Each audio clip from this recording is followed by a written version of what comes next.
ओम नमो भगवते पुराण पुरुषोत्तमाय।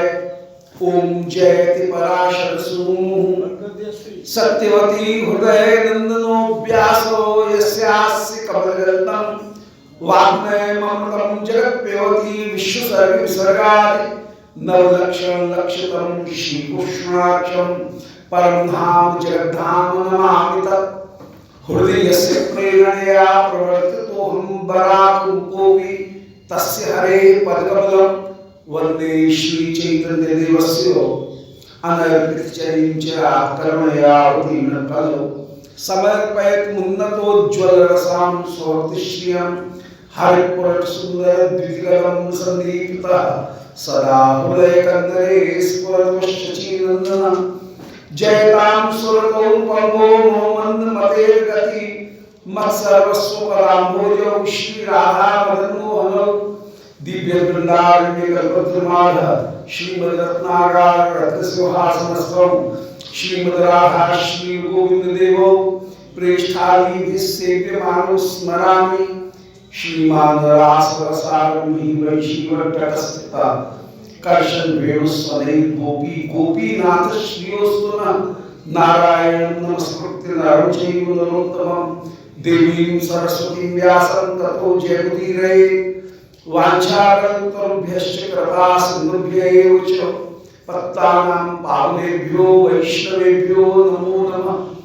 हे श्री सनातन प्रभो करुणाम्बुराशे हे रूप दुर्गत जनैक दयावलोको हे भक्ति सुमते रघुनाथ दासो श्री जीव में क्रोधमंद मते दयांद्रा बोलो वृंदावन बिहारी लाल की जय।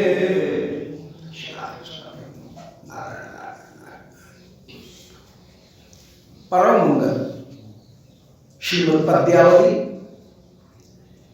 दिव्य संकलन जिनमें श्री रूप गोस्वामी जी अब नृत्य लीला की महिमा का गायन कर रहे हैं।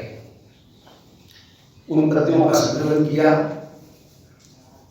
नृत्य लीला के विषय में जो विशिष्ट धारणाएं हैं, अवधारणाएं, उन अवधारणाओं को, उन मान्यताओं को पूर्व प्रसंग में यहाँ निरूपण कराए।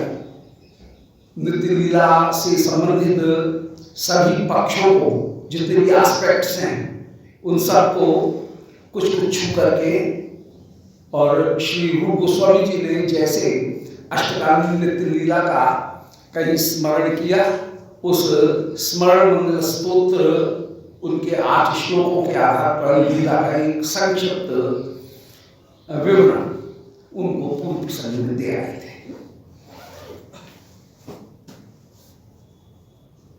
यहां ये कह रहे हैं कि वृंदावन ने 312वां पद्य हो गया था। उसको वृंदावन में मुकुंद नृत्य लीला विराजित है। श्री वृंदावन में मुकुंद की नृत्य लीला सर्वदा सर्वदा विराजमान है। श्री वृंदावन के 2 स्वरूप, वृंदावन का एक स्वरूप है श्रीमद गोलोक, दूसरा वृंदावन का स्वरूप है श्री गोकुल दृश्यमान जो श्री वृंदावन। इन दोनों में कोई भेद नहीं है। अधूर्धतया भेद। श्री लघु भागवतामृत में रूप गोस्वामी जी ने वर्णन किया कि नीचे ऊपर का भेद है। श्रीमद गोलोक सबसे ऊपर है, और ये जो गोकुल है जहां पर हम बैठे हैं, ये भौम वृंदावन जिसको गोकुल कहा गया, वो पृथ्वी के ऊपर ऊपर दिव्य कमल के समान विराजमान है। जैसे सरोवर में पानी आता है तो दिव्य कमल पानी के ऊपर तैरने लगता है। पानी जब सूख जाएगा, समाप्त हो जाएगा, सरोवर सूख जाएगा, पर दिव्य कमल नष्ट नहीं होगा, वो विराजमान रहेगा। जब दोबारा पानी आएगा तो उसके ऊपर तैरने लग जाएगा। इसी प्रकार से जब प्रलय हो गया उस समय भी श्री दिव्य कमल श्रीमद् वृंदावन विराजमान थे। जब दोबारा सृष्टि हुई तो सृष्टि होने पर पृथ्वी उत्पन्न हुई। पृथ्वी के ऊपर ही आकर के श्रीमद् वृंदावन जहां हम बैठे हैं ये विराजमान हो गए। हमारी आंखों के ऊपर पर्दा पड़ गया, इसलिए हमको वृंदावन दिख नहीं रहे हैं, दिव्य रूप नहीं दिख रहा है, उनका भौतिक रूप ही दिख रहा है। परंतु इसी भूमि में वो दिव्य वृंदावन अपूर्व रूप से विराजमान है, नित्य विराजमान है। श्रीमद् गोलोक में कैशोर लीला की प्रधानता होते हुए वहां पर परकर के अनुसार श्री कृष्ण बाल्य, पौगंड और कैशोर इन तीनों अवस्थाओं को धारण करते हुए वहां पर भी प्रकट होते हैं। कृष्ण कितने भी बड़े हो जाएं, यशोदा जी को यही लगेंगे कि ये छोटे से मेरे बालक ही हैं। तो परंतु श्रीमद् गोलोक की जो लीला है वो कैशोर लीला है, और कैशोर लीला के अनुसार वहां पर लीला विशेष रूप से हो रही है। वृंदावन की लीला, अप्रकट लीला सर्वदा कैशोर मूलक है, और उसमें अन्य लीलाएं भी धीरे धीरे परकर के अनुसार, जैसा परकर होता है उसी परकर के अनुसार श्री कृष्ण का वही अवस्था, कृष्ण की वही जो वय है इस वो प्रकट हो जाएगी, उसी तरह की बन जाएंगे। पर मुख्यतः कैशोर बेस है, आधार जो है वो कैशोर है। परकर के अनुसार सखाओं के बीच में श्री कृष्ण आप पौगंड्य अवस्था में क्रिया करने लगते हैं। यशोदा जी के आगे, नंद बाबा के आगे छोटे बालक के रूप में आप क्रिया करते हुए विराजमान हैं, और शिशु अवस्था भी वहां पर कभी प्रकट हो सकती है, पर मूलतः सभी जगह नित्य कैशोर ही वहां विराजमान है। प्रकट लीला भी नित्य है, अप्रकट लीला भी नित्य है। प्रकट लीला में जितनी भी लीलाएं हैं वे सब लीलाएं क्रम क्रम करके अनंत कोटि ब्रह्मांडों में विराजमान है। लीला दो प्रकार की, एक लीला है क्रम लीला, दूसरी है स्वारस की लीला। तो स्वारस की और मंत्रोपासना में दो प्रकार की लीला है। मंत्रोपासना में लीला में श्री कृष्ण सर्वदा एक से स्वरूप में रहते हैं। स्वारस की लीला में उनका गमनागमन विराजमान रहता है। मंत्रोपासना में लीला में एक स्वरूप, एक वय, एक स्थान, एक परकर, उसका नाम है मंत्रोपासना में। जैसे वात्सल्य मंत्रोपासना में लीला होगी तो वहां पर कृष्ण सर्वदा ही 2.5-3 वर्ष के रहेंगे, बालक के समान, घुटनों चलते हुए, पैदल चलते हुए बालक के समान श्री कृष्ण रहेंगे।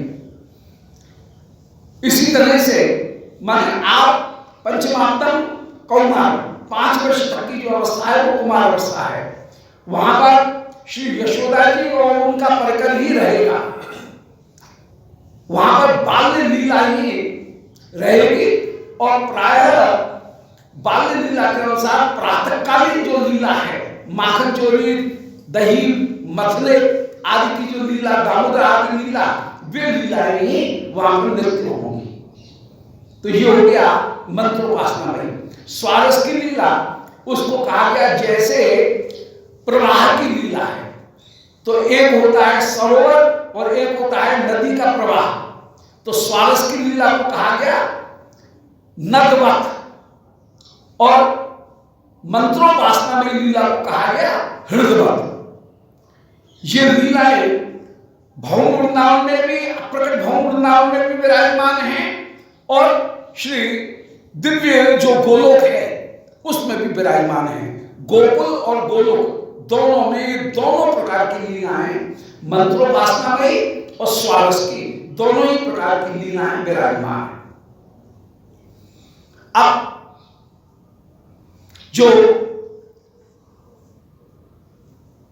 मंत्रोपासना में लीला है उसको हम ऐसा समझ सकते हैं कि जैसे गोलोक में बहुत सारी गैलरी हैं, जैसे म्यूजियम में गैलरी होती है, चित्रशाला में गैलरीज होती हैं, ऐसे अलग अलग गैलरी हैं, अलग अलग प्रकोष्ठ हैं। और उस प्रकोष्ठ में सर्वदा जैसे वात्सल्य लीला है तो वहां पर सर्वदा प्रभात काल ही रहेगा। वहां पर श्री कृष्ण 5 वर्ष से छोटे शिशु अवस्था में ही रहेंगे। वहां का परकर भी श्री यशोदा जी और उनकी सखियों का, नंद बाबा का वो ही परकर रहेगा। तो एक परकर, एक काल, एक वय, एक सी लीला वो सदा रहेगी। अब कोई भक्ति यहां पर ध्यान करेगा तो वो लीला आ जाएगी। ये बात हो गई मंत्रोपासना की। स्वारस की लीला में श्री कृष्ण प्रातः काल जागते हैं नुकुंज में, फिर नंद भवन में आकर के सोए, फिर आपने स्नान आदि किया, भोजन किए, गैया चराने के लिए गए, राधा कुंड में मिले, गैया लौटा करके लाए, फिर कुछ विश्राम किया, इसके बाद में शयन भोग किया, रास करने के लिए पधारे, नुकुंज मंदिर में सो गए, फिर प्रातः काल जाग करके आए। ये स्वारस की लीला जो है, ये स्वारस की लीला नदी की तरह से बह रही है। तो ये हुई नित्य लीला। अब दूसरी लीला है नैमित्तिक लीला। नैमित्तिक लीला कभी कभी होगी, परंतु नैमित्तिक लीला भी नित्य है। तो मंत्रोपासना में और स्वारस की इन दोनों लीलाओं को यदि कोई किसी भी समय ध्यान करे तो जो श्री गोलोक में विराजमान है या इस भौम वृंदावन में भी जो लीलाएं हो रही हैं, हम जब भी ध्यान करेंगे वे लीलाएं सामने उपस्थित हो जाएंगी। वे लीलाएं कोई स्मृति का विषय नहीं है, कोई इतिहास का विषय नहीं है कि पहले हो गए अब नहीं है, अब केवल हम उनको स्मृति के द्वारा ध्यान कर रहे हैं, सो बात नहीं है। वे लीलाएं प्रत्येक क्षण यथार्थ में विद्यमान हैं और हम जब ध्यान करते हैं तो वे ही लीला जो वहां पर गोलोक में हो रही है, उस प्रकोष्ठ में हो रही है, तो मंत्रोपासना में लीला आ जाएगी। और स्वारस की लीला का यदि ध्यान कर रहे हैं तो जो स्वारस की लीला हो रही है वही लीला हमको भी इस समय उपस्थित हो जाएगी। इस प्रकार सभी लीलाएं, ये जो नित्य लीलाएं वो नित्य लीलाएं भी नित्य हैं। तो नित्य लीलाएं भी सर्वदा सर्वदा विद्यमान हैं और वे प्रत्यभिज्ञा का विषय नहीं है, वे स्मृति का विषय नहीं है, बल्कि वे यथार्थ में विद्यमान हैं और हमारे सामने आ जाती हैं। तो ये बात हो गई नित्य लीला की। अब नैमित्तिक लीला।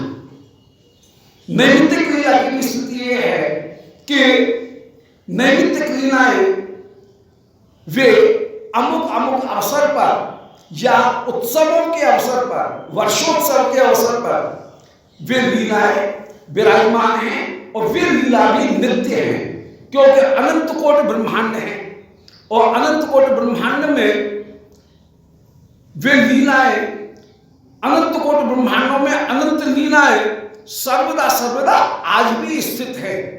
अब यदि इस समय यदि कोई मानो गोवर्धन धारण का ध्यान करे तो हमारे यहां पर तो गोवर्धन धारण नहीं है, परंतु किसी ब्रह्मांड में गोवर्धन धारण हो रहा होगा, वो लीला हमारे सामने उपस्थित हो जाएगी।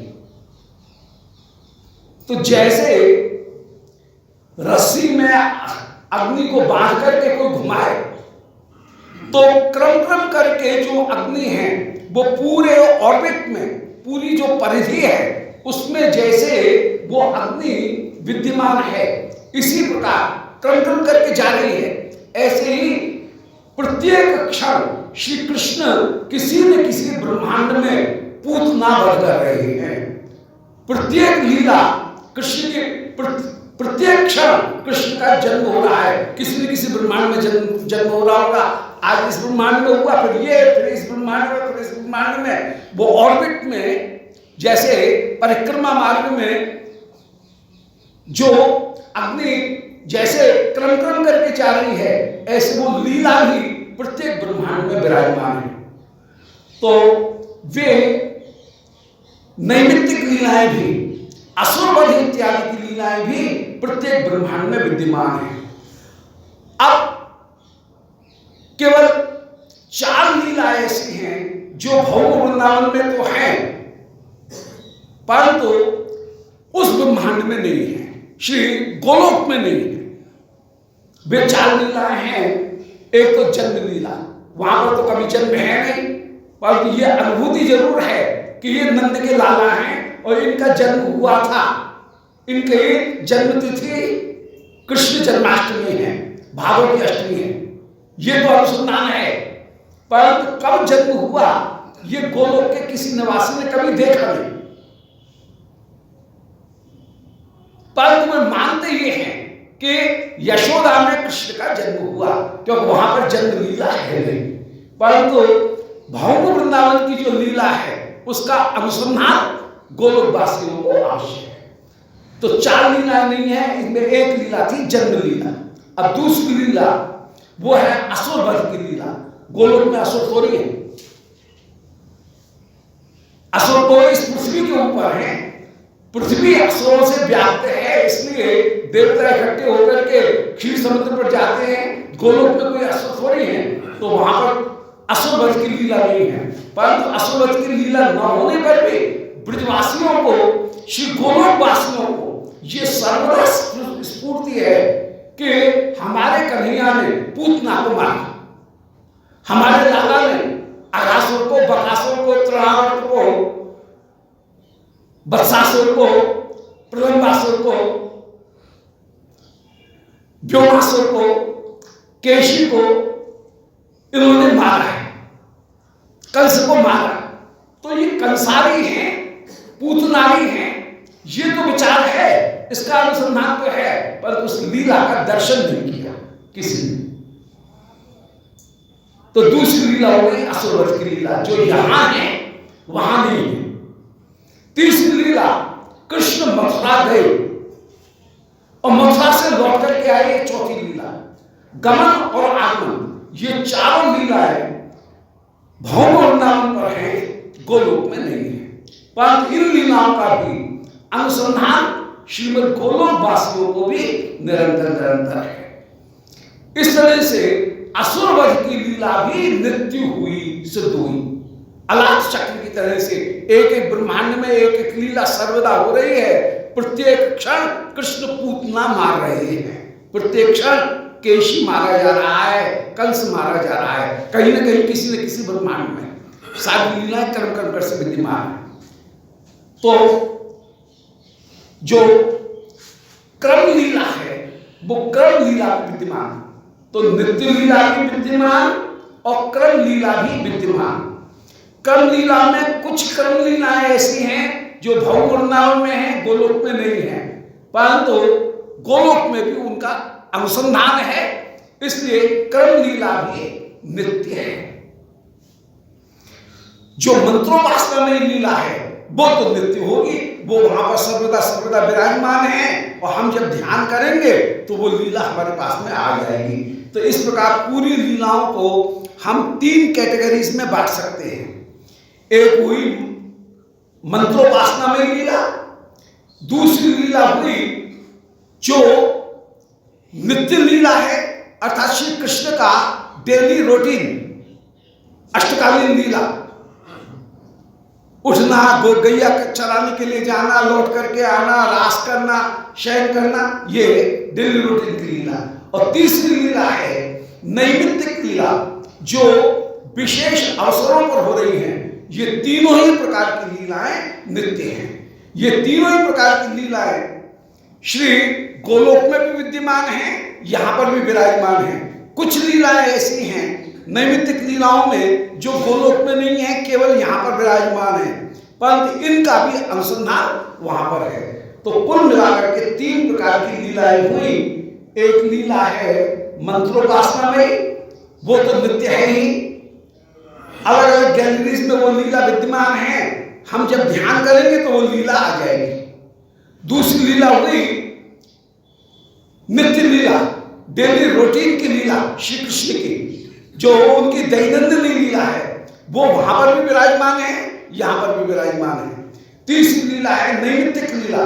उन नैमित्तिक लीलाओं में उत्सव इत्यादि की जो लीला है वो तो श्री गोलोक में भी विद्यमान है, परंतु असुर वध, गमन आगमन और जन्म, ये 4 जो लीलाएं हैं वो 4 लीलाएं गोलोक में नहीं है, यहां पर है। उनको हम यहां पर देख सकते हैं, पर उनका अनुसंधान वहां है, परंतु प्रत्येक लीला नित्य है। परंतु जहां नित्य लीला विशेष रूप से कहा जा रहा है, पारिभाषिक अर्थ में नित्य लीला कहा जा रहा है, वहां कृष्ण की दैनंदिन लीला, डेली रूटीन की जो लीला है, उस लीला का यहां वर्णन कर रहे हैं। वो लीला वृंदावन मुकुंद, श्री वृंदावन में मुकुंद की लीला सर्वदा सर्वदा विद्यमान है। हाँ, अब बीच में एक बात और कि जब अवतार काल था उस समय तो श्री कृष्ण की दैनंदिन लीला का और उनकी कर्म लीला का सबने दर्शन किया, पर जब अवतार काल नहीं है, अवतार काल न होने पर जो नित्य परिकर है वह उन लीलाओं का दर्शन करता है। उन लीलाओं का दर्शन हर एक व्यक्ति को नहीं होता है। जैसे हमको इस समय कृष्ण की लीलाओं का दर्शन जो भाग्यशाली है उनको हो रहा है, जो अप्रकट में देख सकते हैं, हर एक को दर्शन नहीं है, परंतु अवतार काल में श्री कृष्ण की लीलाओं का दर्शन सबको, अधिकारी अनधिकारी सबको प्राप्त था। आस्वादन प्राप्त होना अलग बात, परंतु लीला देखने का अधिकार सबको था। जब अवतार काल नहीं है उस समय केवल अधिकारी जन ही उस लीला का दर्शन करते हैं। तो ये हुई लीला की नित्यता के विषय में संक्षेप में निष्कर्ष कि सभी लीलाएं नित्य हैं, चाहे वे दैनंदिन लीला हो, चाहे वे क्रम लीला के अंतर्गत उत्सव की लीला हो, नैमित्तिक लीलाएं हो, और चाहे वे असुर वध की लीलाएं हैं। यहां पर भी वो लीलाएं हो रही हैं अप्रकट में, और वो लीला श्री गोलोक में भी विराजमान है। गोलोक में केवल 4 लीलाओं को छोड़ करके बाद बाकी की सारी लीलाएं नित्य नित्य विराजमान है। ऐसी जो नित्य लीला है उसको रहस्य होने के कारण विद्वानों ने जानते हुए भी उसको स्पष्ट रूप से नहीं कहा और उसको छिपा करके रखा, दिखाते रहे कि जैसे प्रकट लीला ही उपास्य है। अब 13 बात है कि ख खंड में कह रहे हैं कि ताभिर नित्य विहार में वो तनुते वृंदावने माधव गोष्ठाम भोजमुखी इत्यभिमना प्रोचे प्रियाय हर लीलावती रहस्यता ब्रजपते भूयसी अहो पश्य तत्वज्ञों पुरांतरे च गमनम व्याचष्ट बलिहास की। बोल वृंदावन बिहारी लाल की जय।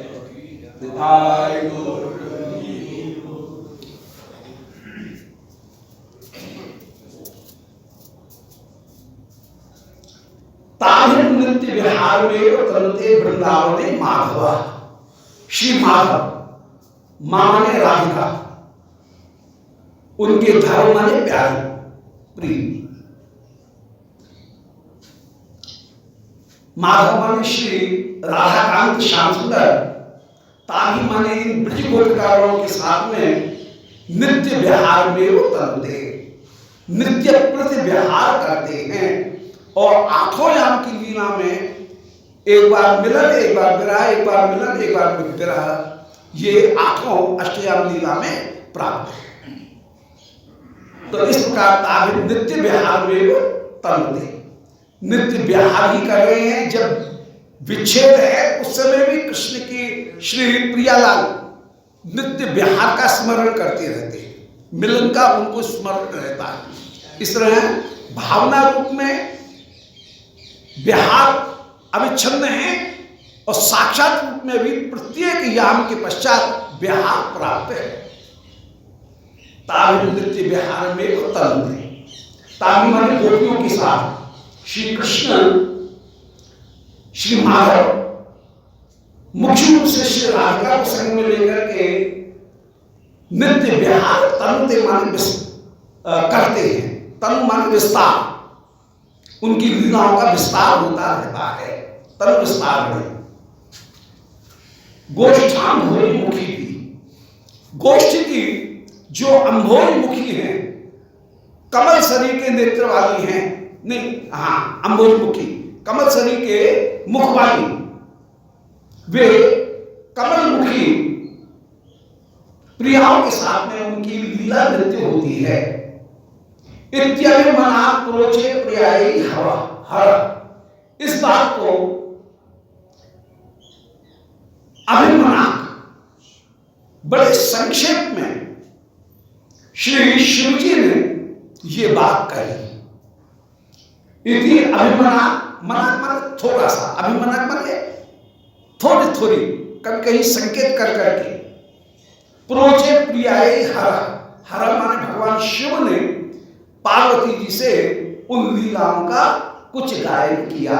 तंत्र शास्त्रों में जो ऊर्ध्वाम न्याय नाय इत्यादि जो तंत्र हैं, उन तंत्रों में उन लीलाओं का भगवान शिव ने कहीं कहीं कुछ कुछ गायन किया। तो इति अभिमना, उनमें अभिमाने अभिनिवेश पूर्वक, मना माने थोड़ी थोड़ी सी उनका वर्णन प्रोचे प्रियाई धारा, प्रिया माने श्री पार्वती जी से श्री शिव जी ने इन नृत्य लीलाओं का वर्णन किया। जैसे श्री श्याम सुंदर कमल मुखी प्रियाओं के साथ में नृत्य विहार वृंदावन में करते हैं, उसका शुद्धदेव श्री शिव जी ने पार्वती जी के साथ में अभिनिवेश पूर्वक कभी थोड़ा थोड़ा गायन किया। पर लीला रत्न रहस्यता ब्रजपते भूयसी, श्री ब्रजपति की लीला रत्न की रहस्यता इतनी अधिक है। ब्रजपति श्री श्याम सुंदर उनकी लीला की रहस्यता इतनी अधिक है कि अहो पश्यो, उस लीला की रहस्यता को देखो कि यह तत्वज्ञों के पुरांतरे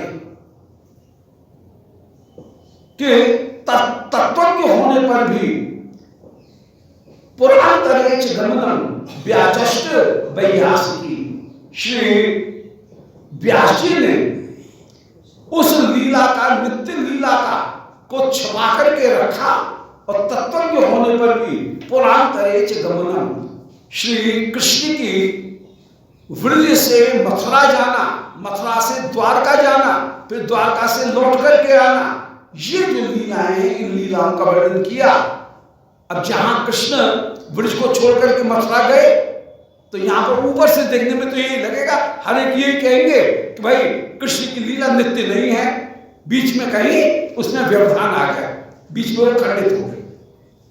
तो श्री सुखदेव जी ने तत्वज्ञ होते हुए भी उस लीला की गोपनीयता को बनाए रखने के लिए श्री रास लीला का वर्णन करने के बाद में श्री कृष्ण का पुरांतर गमन कर वर्णन कर दिया और उस लीला को गोपनीय बना करके रखा। पर जो अधिकारी व्यक्ति हैं उनको कहीं संकेत में संकेतित कर दिया। यहां से भ्रम कर रहा है कि अधिकारी तो ये समझ गए कि श्री कृष्ण एक स्वरूप से सर्वदा वृंदावन में विराजमान है और एक स्वरूप से आप मथुरा गए, फिर मथुरा से फिर एक स्वरूप से आप द्वारका गए। नित्य ब्रज नित्य मथुरा नित्य द्वारका, हर पूर्ण तर पूर्ण तम पूर्ण इति स्त्रिधा। श्री भक्त साम्य सिंधु में रूप गोस्वामी वर्णन कर रहे हैं कि भगवान पूर्ण पूर्णतर पूर्णतम है। पूर्ण स्वरूप है द्वारका में, द्वारका में पूर्णतर स्वरूप है श्री कृष्ण का मथुरा में, और पूर्णतम स्वरूप है श्री वृंदावन कृष्ण का। जहां माधुर्य ऐश्वर्य से तनिक भी प्रभावित न हो, वो है पूर्णतम स्वरूप। थोड़ा थोड़ा प्रभावित होने लगे और माधुर्य ऐश्वर्य से थोड़ा कभी दब जाए तो वो होगा पूर्णता। और जहां पर ऐश्वर्य कभी आ जाए, माधुर्य को दबा दे, कभी माधुर्य बलवान होने के कारण प्रकट भी हो जाए, कभी दबता भी रहे, वो होगा पूर्ण। द्वारका में ऐश्वर्य प्रकट होकर के माधुर्य को दबा देता है, इसलिए द्वारका पूर्ण है। मथुरा में कम कम दबाता है, इसलिए पूर्णता है। परंतु ब्रज में ऐश्वर्य कभी भी माधुर्य को दबाता ही नहीं है। यहां पर माधुर्य सर्वदा प्रकट होता है, इसलिए ब्रज में श्री कृष्ण पूर्णता है और माधुर्य ही भगवत्ता का सार है। माधुर्य भगवत्ता सार ब्रजे कैल पर्चा ताहा शुभ व्यासे नंदन स्थाने स्थाने भागवते वर्णिया जनाइते यहाँ शुभ माते भक्त चल। माधुर्य भगवत्ता का सार होकर के विराजमान। तो इत्यभिमना प्रोचे प्रियाई हर, शिव जी ने तो कभी कभी नित्य लीला का वर्णन किया, परंतु लीला रत्न की रहस्यता को श्री सुखदेव जी अच्छी तरह से जानते हैं। ब्रजपते भूयसी, श्री कृष्ण की ये नित्य लीला अत्यंत गोपनीय है। इसको देख करके देखो तत्व के होने पर भी श्री सुखदेव जी ने उस लीला की नित्यता को छिपा करके रखा और क्रम लीला का वर्णन किया। प्रमुखतः श्रीमद् भागवत में क्रम लीला का वर्णन किया और जो नित्य लीला है उसको समय समय पर छिपा करके वे वर्णन करते रहे, उनके उल्लेख तो करते रहे, पर उनका स्पष्ट रूप से वर्णन नहीं किया। स्पष्ट रूप से क्रम लीला का वर्णन किया कि ब्रज में 3 वर्ष 2 महीना अंदर आप रहे श्री महावन में। इसके बाद में वृंदावन आए। वृंदावन आने पर 2 महीने वृंदावन में आपने निवास किया। कार्तिक और इन 2 महीने निवास किया छठी ग्राम में। फिर वहां निवास करने के बाद में फिर आपकी बाल लीला पूरी हो गई और बाल लीला पूरी होने पर पौगंड लीला उस समय प्रकट हुई। इसके बाद में 3 वर्ष 4 महीना के जब कृष्ण हो गए तब आप श्री गोकुल पधारे, श्री नंदगांव पधारे। गोकुल से तो आगे, महावल से तो आगे वृंदावन, वृंदावन से फिर आगे बढ़े अपनी पुरानी जो गली है नंद बाबा की, वहां पर आप पधारे। 3 वर्ष 4 महीना की जब हो गए तब आप पधारे हैं नंदगांव। फिर नंदगांव में आप विराजमान हुए। आपके श्रीअंग में 3 वर्ष के पश्चात ही फिर पौगंड्य अवस्था उदय हो गई। 6ठे वर्ष के प्रारंभ में, 5म वर्ष की समाप्ति में और 6ठे वर्ष के प्रारंभ में जब पौगंड्य समाप्त हो गया, 3 वर्ष 4 महीने के बाद में कृष्ण में बाल लीला पूरी हो गई, तब पौगंड्य उदय हो गया। पौगंड्य अवस्था में आप पधारे नंदगांव। नंदगांव में वहां पर रहे। वहां पर श्री कृष्ण के श्रीअंग में 6ठे वर्ष के प्रारंभ में काली दमन लीला के समय, 5वें वर्ष के अंत में 6ठा वर्ष का जब प्रारंभ हो गया है, उस समय श्री कृष्ण ने 7 वर्ष, श्री कृष्ण ने उस समय श्री गैया चरण प्रारंभ किया। 5म वर्ष की समाप्ति पर और 6ठे वर्ष के प्रारंभ में कार्तिक के महीने में, माने जन्माष्टमी के ऊपर श्री कृष्ण के 5 वर्ष पूरे हो गए और भादों के बाद में क्वाल और कार्तिक 2 महीने बाद श्री कृष्ण ने गैया चराना प्रारंभ कर दिया। एक तरह से पौगंड अवस्था पूरी हो गई। पौगंड अवस्था पूरी हो जाने के बाद में छठे वर्ष के आगामी ग्रीष्म ऋतु में काली मर्दन हुआ। उस समय श्री कृष्ण के श्रीअंग में आद्य कैशोर उदय हो गया। तब छठा वर्ष पूरा हो गया। ये छठा वर्ष चल रहा है और छठा वर्ष पूरा होकर के कृष्ण जन्माष्टमी के ऊपर 7वां वर्ष हो गया और 7 वर्ष 2 महीना 10 दिन के लिए श्री कृष्ण ने गोवर्धन धारण किया। उस समय मध्य कैशोर आ गया श्री कृष्ण ने। काली दमन के समय आद्य कैशोर, फिर गोवर्धन धारण करते समय श्री कृष्ण में मध्य कैशोर आ गया। मध्य कैशोर के बाद में 7वां वर्ष पूरा हो गया और दोबारा जब भादो जन्माष्टमी आई उस समय 8 वर्ष पूरे हो गए। 7वां वर्ष भी समाप्त हो गया। 8 वर्ष जो हैं वो 8 वर्ष पूरे हो गए और 8वें वर्ष की समाप्ति होने पर फिर श्री कृष्ण के श्रीअंग में पूर्ण कैशोर उदय हुआ। 9वें वर्ष जब प्रारंभ हुआ है, 8वें वर्ष की समाप्ति 9वें वर्ष, उस समय श्री कृष्ण के श्रीअंग में पूर्ण कैशोर उदय हुआ। जब पूर्ण कैशोर हुआ तो 9वें वर्ष के प्रारंभ में श्री कृष्ण में पूर्ण कैशोर होने पर महारास की प्राप्ति हुई। पूर्ण कैशोर में इस तरह से 7वें वर्ष के प्रारंभ में आद्य कैशोर, 7वें वर्ष की समाप्ति होने पर फिर मध्य कैशोर गोवर्धन धारण में और फिर 8वें वर्ष पूरा होकर के 9वें वर्ष जो आया, 9वें वर्ष के प्रारंभ में 8वें वर्ष की समाप्ति 9वें वर्ष के प्रारंभ में श्री महाराज। इस तरह से आद्य कैशोर, मध्य कैशोर और पूर्ण कैशोर ये श्री कृष्ण के श्रीअंग में प्रकट हुए। रासलीला का वर्णन करने के बाद में सुखदेव जी को नित्य विहार लीला का ही गायन करना चाहिए था, परंतु उस लीला की गोपनीयता का विचार करके तत्वज्ञोपे पुरांतरे च गमनम, तत्वज्ञ होने पर भी श्री सुखदेव जी ने कृष्ण के पुरांतर में गमन का वर्णन कर दिया। वैष्णवाचार्य ने निरूपण किया है कि 3 वर्ष 4 महीना आद्य कैशोर, 6 वर्ष 8 महीना ये पौगंड, 7वें वर्ष के प्रारंभ में आद्य कैशोर गोवर्धन धारण करते समय 7वें वर्ष की समाप्ति हो गई। तब मध्य कैशोर और 8वें वर्ष की समाप्ति होने पर 9वें वर्ष के प्रारंभ में पूर्ण कैशोर।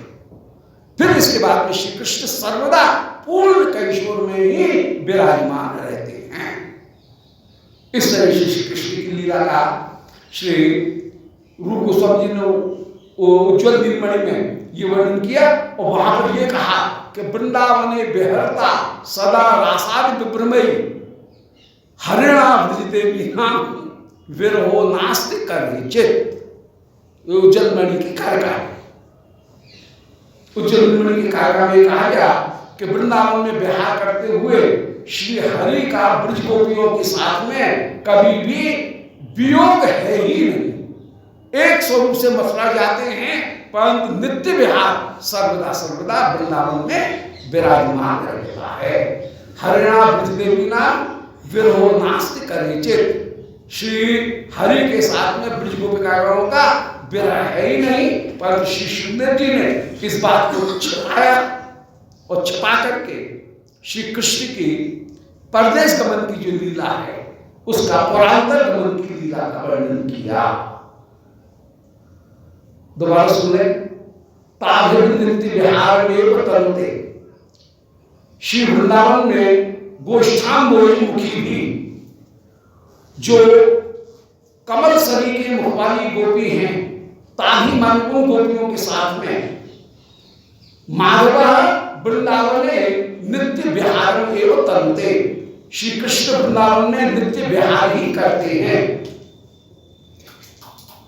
इति अभिमना, इस बात में अत्यंत अभिनिवेश रख करके प्रोचे प्रियाय हरा, श्री शिव जी ने इस नित्य विहार का कहीं कहीं गायन किया है।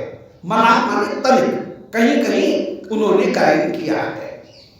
परंतु लीला रत्न रहस्यता, श्री सुखदेव जी ने नित्य विहार की रहस्यता को बनाए रखने के लिए ब्रजपते भूयसी, कि ब्रजपति श्री कृष्ण की लीला की रहस्यता अत्यंत अत्यंत है, ये विचार करके अहो पश्यो, देखो देखो, यश तत्वज्ञों की, श्री सुखदेव जी जानते हैं कि कृष्ण कभी भी ब्रज का त्याग करके नहीं जाते हैं, परंतु रहस्य को बनाए रखने के लिए उन्होंने रासलीला में संकेत कर दिया। एवं संकेत तो कर दिया, ऐसा नहीं है संकेत नहीं किया, बता दिया, परंतु उस बात को छिपा गए। एवं शशांकांश रासलीला का अंतिम जो श्लोक है उसमें श्री सुखदेव जी कह रहे हैं, एवं शशांकांश विराजिता निशा ससत्य कामोनुरता बलागण शिशेव आत्मनि अवरुद्ध संव्रता सर्वा शरद काव्य कथा रसाश्रया। एवं कहकर के दिखाया कि हमने ये लीला का वर्णन की केवल एक दिन की लीला नहीं है, एवं माने ये लीला नित्य है। एवं शब्द ही बता रहा है कि एवं माने ये लीला नित्य है, सर्वदा हो रही, तो नित्यता का वहां पर संकोच कर दिया। एवं शब्द के द्वारा ये बता दिया कि ये लीला सना। शशांकांश विराजिता निशा, शिशे भी श्री श्याम सुंदर ने चंद्रमा की किरणों से युक्त जो रात्रियां हैं उन रात्रियों का सेवन किया, अर्थात उन रात्रियों का में प्रियाओं के साथ में नित्य विहार कर रहे हैं। एवं शशांकांश विराजिता, चंद्रमा की किरणें आदि जिनमें विराजमान हैं, ऐसी निशा सुशेवे, श्री शास्त्र ने उन रात्रियों का सेवन किया। शिशेव आत्मन, अब कैसे सेवन किया? आत्मा ने अवरुद्ध सौंदर्यता, श्री प्रियाओं के मधुर आलाप, उनके कटाक्ष, उनकी भाव भंगिमा, उनके सुरत संबंधी जो व्यापार है उनको आत्मा ने अवरुद्ध अपने हृदय में निरंतर ध्यान करते हुए श्री श्याम सुंदर ने उन रात्रियों का सदा सदा सेवन किया, अर्थात नित्य ही विहार करते हुए विराजमान हैं और श्री प्रियाओं के मधुर लीला विहार को वे सर्वदा अपने हृदय में ध्यान करते हैं। एवं शशांकांश विराजिता निशा, इस प्रकार चंद्रमा की किरणों से युक्त सुशोभित जो रात्रियां हैं उनको ससत्य काम, श्री श्याम सुंदर सत्य काम होकर के विराजमान, उनकी सारी इच्छाएं सदा पूर्ण हैं। अवरुद्ध सौंदर्यता, जिनके हृदय में प्रियाओं की रूप माधुरी भरी हुई है, बसी हुई है। अवरुद्ध माने बसी हुई है, सौंदर्यता माने प्रियाओं के सुरत संबंधी व्यापार जिनके हृदय में बसे हुए हैं। शिशेव, ऐसी रात्रियों का श्री श्याम सुंदर ने सेवन किया। शिशेव आत्मनिवृत्त सोता सर्वाशरद काव्य कथा रसाश्रया, और वे जो रात्रियां हैं वे कैसी हैं, उनका एक विशेषण देते हैं कि सर्वाशरद काव्य कथा के सर्वदा, शरद माने पूरे वर्ष की जो रात्रियां हैं वे काव्य कथा, उनमें अनेक अनेक काव्य कथाएं विराजमान हैं। वे काव्य कथाएं कैसी हैं? रसाश्रया, ब्रज में केवल रसाश्रय कथा है, रसहीन या रस विरोधी यहां की कोई लीला नहीं। श्याम सुंदर की जितनी भी लीला है सर्वाश्रय काव्य कथा रसाश्रय, रसाश्रय जो कथाएं हैं उनसे युक्त जो निशा रात्रियां हैं उन रात्रियों का श्री श्याम सुंदर ने सेवन किया। बोलो ये सुखदेव जी नित्य लीला का संकेत कराए, परंतु संकेत ने बात कह दी, परंतु आगे श्री सुखदेव जी ने यह तत्वज्ञों की, तत्व को जानने वाले होकर के भी पुरांतरेच गमनम, श्री कृष्ण के पुरांतर में गमन का व्याचष्ट व्यास की, व्यास जी के पुत्र ने उस लीला का गायन किया। व्यास के कहने का एक भाव है कि व्यास जी के जितने भी तप, व्यास जी स्वयं भगवत स्वरूप है, व्यास जी आवेश अवतार नहीं है, भगवत स्वरूप ही है, परंतु भगवत स्वरूप होने पर भी श्री व्यास जी ने उन व्यास जी के सारे तप के परम फल रूप जो सुखदेव जी हैं वही आ सके। व्यास जी ने जितना भी तप किया उस तप के परम फल रूप होकर के कृष्ण द्वैपायन ने, जो कृष्ण है उनका नाम, श्री यमुना जी के बीच में कोई द्वीप है, उस द्वीप में वे निवास करते हैं वेदव्यास जी, इसलिए उसका नाम है कृष्ण द्वैपायन। द्वीप में अयन माने जिनका निवास है, ऐसे श्री सुखदेव जी वहां पर निरंतर निवास करते हैं। ऐसे श्री सुखदेव जी ने जो व्यास जी के तप के परम परिणाम रूप होकर के विराजमान हैं, ऐसे श्री सुखदेव जी ने श्री कृष्ण की भी पुरांतर गमन की लीला का गायन कर दिया। इसलिए लीला बड़ी गोपनीय है, नित्य है, उसका एक संकेत कर दिया। अब प्रकट लीला के अनुसार ही भाविनी हरे मथुरा स्थाने अब श्री वियोग लीला का वर्णन कर रही है। क्योंकि शास्त्र कहते हैं, रसशास्त्र की परंपरा है कि न बिना विप्रलंभेनो संयोगो पुष्टि मश्नुते, काशाय ते वस्त्रादो भूयो रागो विवर्धते। रंगरेजों को देखा होगा, रंगरेज क्या करता है, नया कपड़ा कोई आता है रंगने के लिए तो उस कपड़े को भिगो देता है, और भिगोने के बाद में खलिया बलिया मिट्टी मिट्टी जो है यमुना जी की रेती बेती, वो मिट्टी जो है चीकनी मिट्टी, उसकी एक नाद तैयार करता है, और नाद तैयार करके उस कोरे कपड़े को पहले उस खड़िया में डुबोता है, उस मिट्टी में डुबोता है। जब मिट्टी में डुबो देता है, फिर डुबोने के बाद फिर उसको धो डालेगा, मिट्टी को हटा देगा। अब उसके रेशों में मिट्टी भर गई है, रेशों में कहीं न कहीं वो मुल्तानी मिट्टी या चिकनी मिट्टी वो भर गई है, खड़िया भर गई है। अब उसको धोने के बाद में फिर वो जो कपड़ा है उसको रंग की नाद में डालेगा, उसके पहले नहीं डालेगा, पहले डालेगा तो धब्बा लगा आ जाएंगे कपड़े में, कहीं ज्यादा रंग आ जाएगा, कहीं गहरा रंग आएगा, धब्धबीला हो जाएगा, एक सा बढ़िया रंग नहीं छपेगा।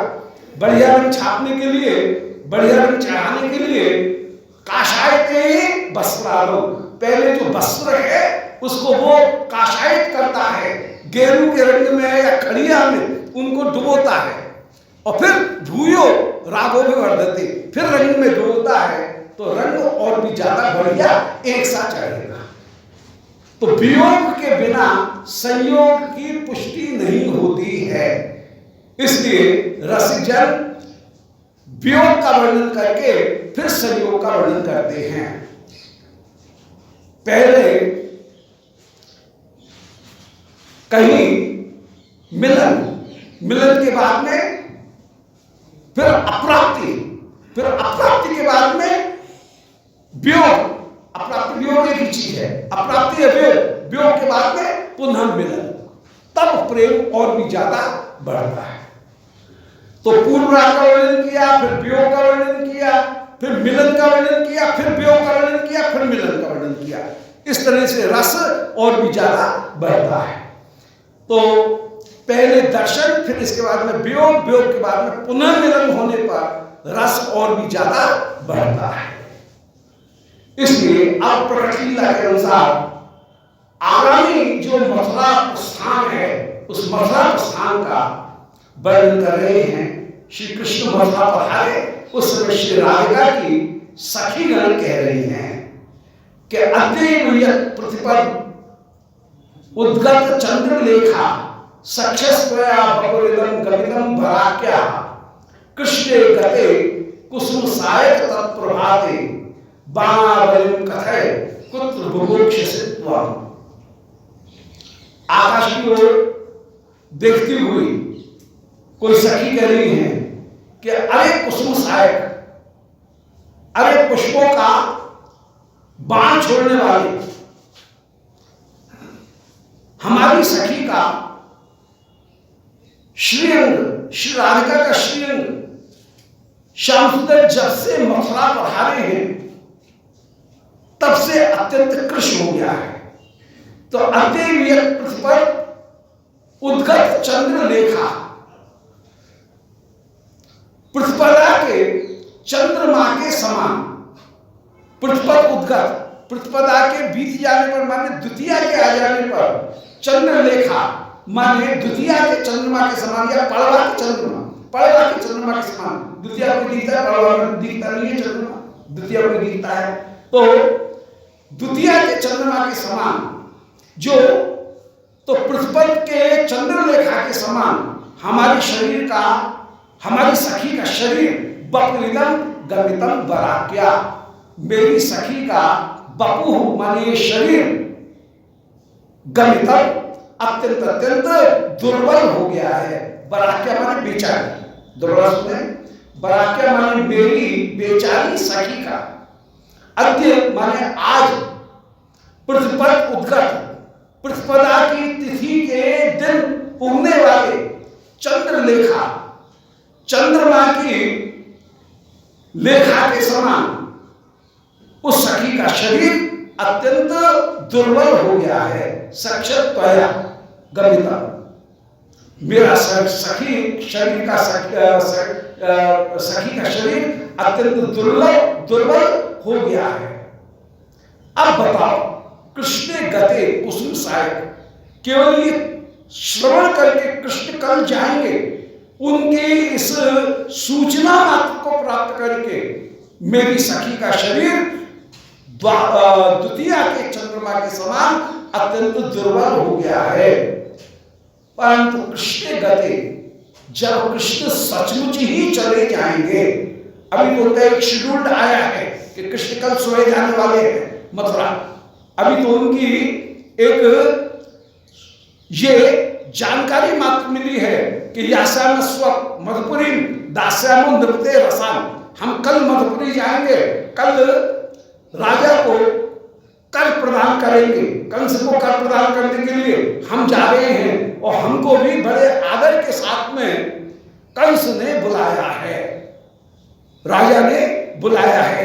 ये हमारे लिए बड़े सम्मान का एक विषय है कि राजा आदर पूर्वक नए किसी रथ की रचना करके अपने विशेष प्रधानमंत्री अक्रूर, किसी ये भी नहीं कि रास्ता चलते को भेज दिया हो, स्वयं अक्रूर को भेज करके, नया रथ भेज करके हमको राजा ने बड़े आदर पूर्वक विशेष रूप से राम कृष्ण दोनों का नाम लेकर के बुलवाया है। तो इतना गौरव का विषय हमको मिला है, राजकीय सम्मान मिल रहा है। मथुरा में बहुत बड़ा ओलंपिक हो रहा है रेस्टलिंग का, वहां पर कुश्ती का, और उसमें दूर दूर से बड़े बड़े जो सम्माननीय खिलाड़ी हैं, पहलवान, उनको बुलाया गया है और हमको भी बड़े आदर के साथ में महाराज ने बुलाया है। सारे सखाओं में बड़ा उल्लास कि हम भी मथुरा जाएंगे, मथुरा जाएंगे। राज के सम्मान के उस अवसर पर हम भी सम्मिलित होंगे, ये सखाओं के मन में उल्लास भी है।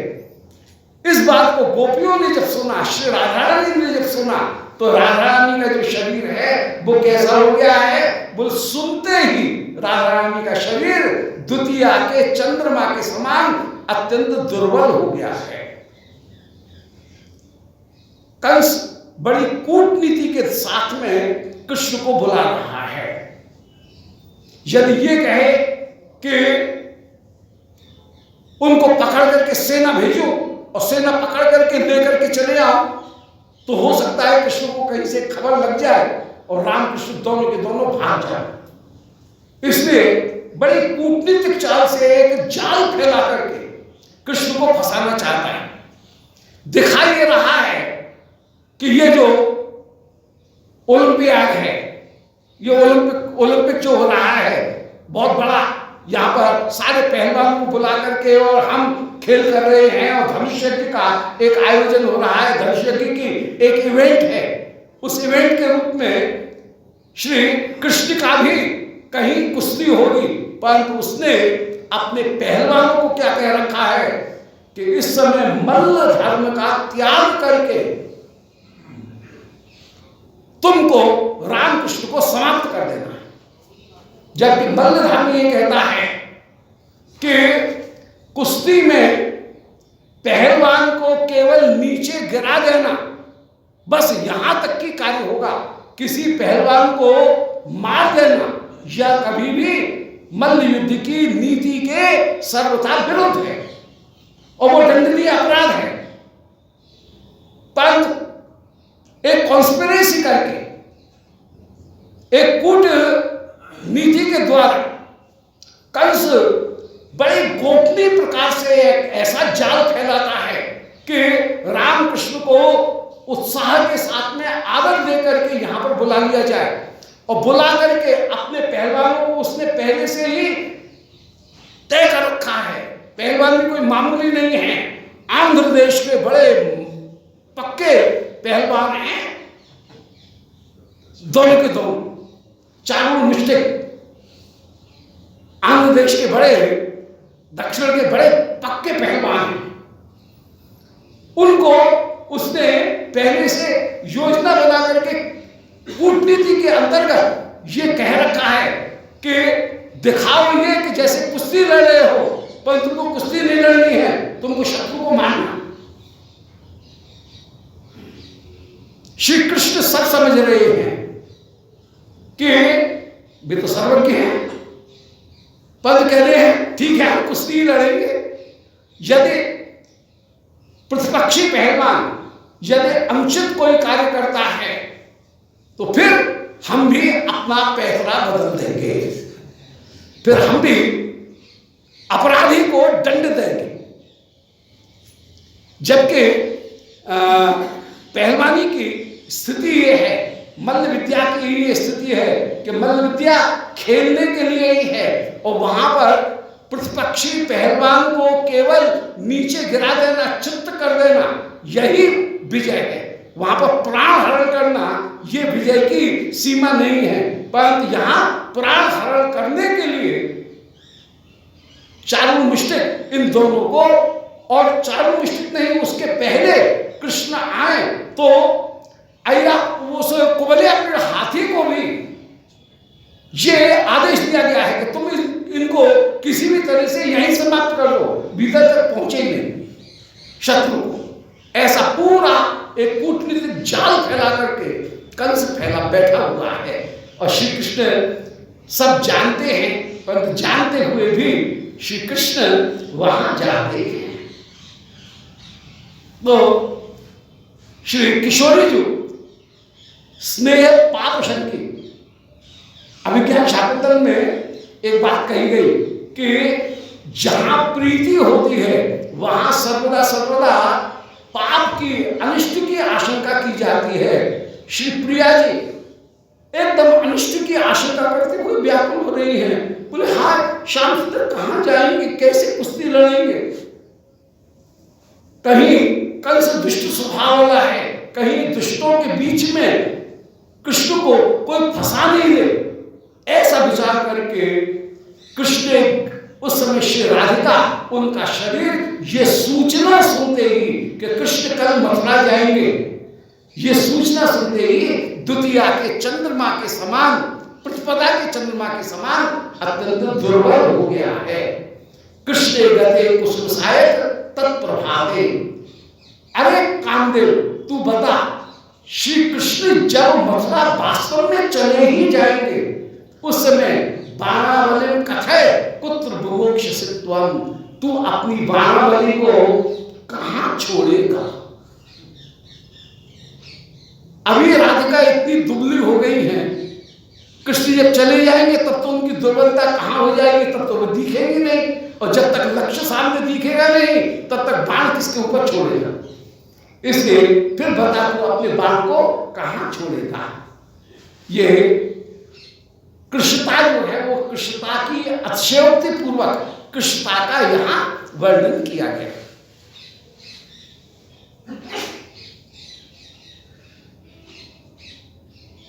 दीने चश्मा चखन चाहे लखे न मीच। बैरदास ने इसी बात को कहा कि करी बिरह ऐसी तौ गैर छाणत नीच। दीने हु चश्मा चखन चाहे लखे न मीच। नायिका इतनी दुर्बल हो गई है कि करी बिरह ऐसी, बिरह ने उसको इतना दुर्बल कर दिया है। करी बिरह ऐसी तो गैर न छाणत नीच। ये मृत्यु उस नायिका के रास्ते को रोके खड़ी हुई है, रास्ता छोड़ नहीं रही है, उसके रास्ते से हट नहीं रही है। दीने हूं चश्मा चखन, आंखों के ऊपर चश्मा लगा करके मृत्यु ढूंढ रहा है नायिका को, पर दिख नहीं रही है, इतनी दुर्बल हो गई। तो वो तो कहीं हास्य का विषय बन गया, पर यहाँ पर यथार्थ का विषय है। यहाँ पर हास्य का विषय नहीं है, वो यथार्थ का विषय है कि श्री राधिका अभी सुनकर के ही इतनी दुर्बल हो गई है। आगे जाने जब कृष्ण मथुरा चले गए तो जाने क्या दशा होगी।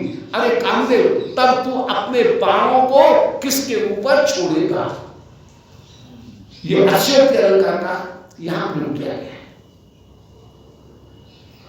और उपमा अलंकार का प्रयोग है अदेवीय प्रतिपदा उद्गत चंद्रलेखा सक्षम। मेरी सखी उगते हुए द्वितीया के चंद्रमा के समान हो गई है उनका शरीर। जब कृष्ण मथुरा ही चले जाएंगे तब अरे कामदेव तू बता, उस प्रभात काल में तू अपनी इन 5 बाणों को किसके ऊपर छोड़ेगा। प्रस्थानम बलई कृतम प्रिय सखई अस्त्रई अजस्त्रम गता। धृतिया नक्षरमासितम व्यवसितम चित्तेन गंतुम पुरः। गंतुम निश्चित चेतस प्रियतमे सर्वे समम प्रस्थिता। गंतव्ये सत जीवत प्रिय श्लोक सार्थक कथम त्यज्यते। अब श्री किशोरी व्याकुल होकर के कह रही हैं कि प्रस्थानम बलई कृतम। बोले अरे सखी, मेरे हाथ की जो चूड़ी है वो चूड़ी इतनी दुर्बल हो गई है कि चूड़ी हाथ में टिकती ही नहीं है। जरा सा हाथ नीचे होता है झरझर करके सारी चूड़ी यूं ही टपक जाती है। प्रस्थानम बलई कृतम। बेचारी चूड़ियों की बड़ी आफत है सब तरह से।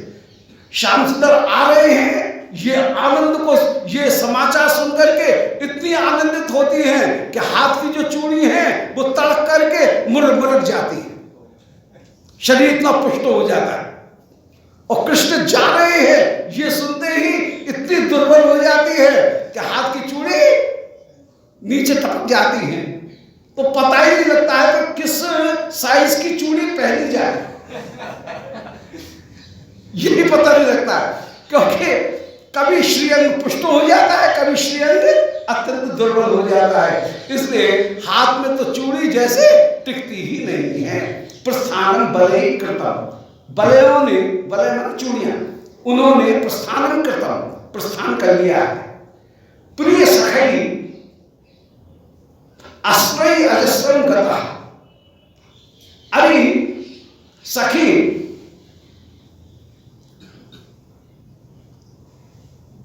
अस्त्रई अजस्त्रम गतम। अस्त्र माने आंखों के आंसू निरंतर बह रहे हैं। अस्त्र माने आंसू। प्रिय सखई अस्त्रई अजस्त्रम गतम, प्यारे के साथ साथ निरंतर आंसू भी बह रहे हैं। धृति न क्षण मासितम, धैर्य एक क्षण के लिए भी टिकता नहीं है। और व्यवसितम चित्तेन गंतुम पुरा, और चित्त ने कृष्ण के आगे आगे जाने का विचार कर लिया है। चित्तेन पुरा गंतुम व्यवसितम, चित्त ने आगे आगे जाने का निर्णय भी कर लिया है। गंतुम निश्चित चेतस प्रियतमे, अरे श्याम सुंदर यदि निश्चित रूप से जाएंगे और उनने ये निर्णय ही कर लिया है कि मुझे मथुरा जाना ही है, तो सर्वे समम प्रस्थिता, उस समय जाने के पहले ही मेरी चूड़ी, मेरे आंसू, मेरे चित्त, मेरी बुद्धि, ये चारों विचारे चारों प्रस्थित हो गए हैं, ये भी चल दिए हैं। गंतव्य सत जीवित, अरे प्राण इस समय तू भी जाना चाहता है, प्रियश्रुत सार्थम कथम त्यज्यते, तो अरे प्राण यदि तू भी जाना चाहता है तो तू भी अपने सार्थक कथम त्यज्यते, इस शरीर को क्यों छोड़े जा रहा है। देह के साथ में शरीर को भी उड़ा करके ले जाइए, शरीर भी रहना नहीं चाहिए। शरीर को भी तू यदि निकल रहा है तो इस शरीर को भी अपने साथ ही उड़ा करके ले रह जा, क्योंकि अकेले तू जाए और सार्थ को छोड़ जाए वो नहीं है। जैसे कोई राहगीर यदि जाता है तो अपने सामान को भी साथ में लेकर के जाता है, सामान को उसको छोड़ करके थोड़ी जाता है। ऐसे ही मेरा शरीर जो सार्थ है, इस सार्थ को भी साथ में ले जा, इस शरीर को रख करके मैं क्या करूंगी, ऐसा कहकर के ये शरीर भी यहां पर नहीं रहना चाहिए, ऐसा कह करके श्री प्रिया अत्यंत अत्यंत विलाप कर रही है। दोबारा सुने, प्रस्थान बले कृतम, हाथ की चूड़ियां प्रस्थान कर चुकी हैं। प्रिय सखाई आश्रय, प्राणों के प्रिय सखा आंसुओं ने अजस्रम गतम, निरंतर निकलना प्रारंभ कर दिया है। धृतिया क्षण मासतम, धैर्य एक क्षण के लिए भी बैठ नहीं रहा है। व्यवसितम चित्तेन गंतुम पुरा, श्याम सुंदर के पहले जाने के लिए चित्त भी तैयार हो गया है। चित्तेन पुरा गंतुम व्यवसितम, चित्त ने भी आगे आगे जाने का निर्णय कर लिया है। गंतुम निश्चित चेतसे प्रियतमे, यदि प्यारा जाने का निर्णय ही कर बैठा है तो सर्वे समम प्रस्थिता, उसके पहले ही सारी मेरी जितनी भी वस्तुएं हैं, माने मेरी चूड़ी, मेरे आंसू, मेरे धैर्य, मेरा चित्त, ये सारी वस्तुएं पहले से पहले सर्वे समम प्रस्थिता, श्याम सुंदर के साथ ही साथ प्रस्थान करने के लिए तैयार हैं। गंतव्य सत्य जीवित, अरे प्राण यदि तू भी जाना चाहता है तो इस शरीर को काय को रखता है, तू भी यदि उड़ करके श्याम सुंदर के पास में जा रहा है तो इस शरीर को भी अपने साथ ले जा, अर्थात वहां पर मैं कृष्ण का दर्शन करती रहूं, मेरे शरीर को भी श्याम सुंदर के पास में ही पहुंचा। तू उड़ करके जाएगा कहां, श्याम सुंदर के पास में, तो श्याम सुंदर के पास में जाएगा तो शरीर को भी ले जाए, क्योंकि एक राहगीर, एक यात्री जब जाता है तो वो अपने सामान को भी सिर पे रख करके ले जाता है। ऐसे ही प्राण तेरा साथ है ये शरीर, इस शरीर को भी श्याम सुंदर के पास में जब तू जा रहा है तो इस शरीर को भी श्याम सुंदर के पास में पहुंचा दे, अर्थात श्याम सुंदर का मैं दर्शन करती रहूं, ऐसी तू मेरे ऊपर कृपा कर, ये शरीर किसी तरह से श्याम सुंदर के निकट ही पहुंच जाए। बोलो वृंदावन बिहारी लाल की, गोविंद जय जय गोपाल जय जय गोविंद जय जय गोपाल जय, श्री राधा रमण हरि गोविंद जय जय राधा रमण हरि गोविंद जय, निताय गौर हरि।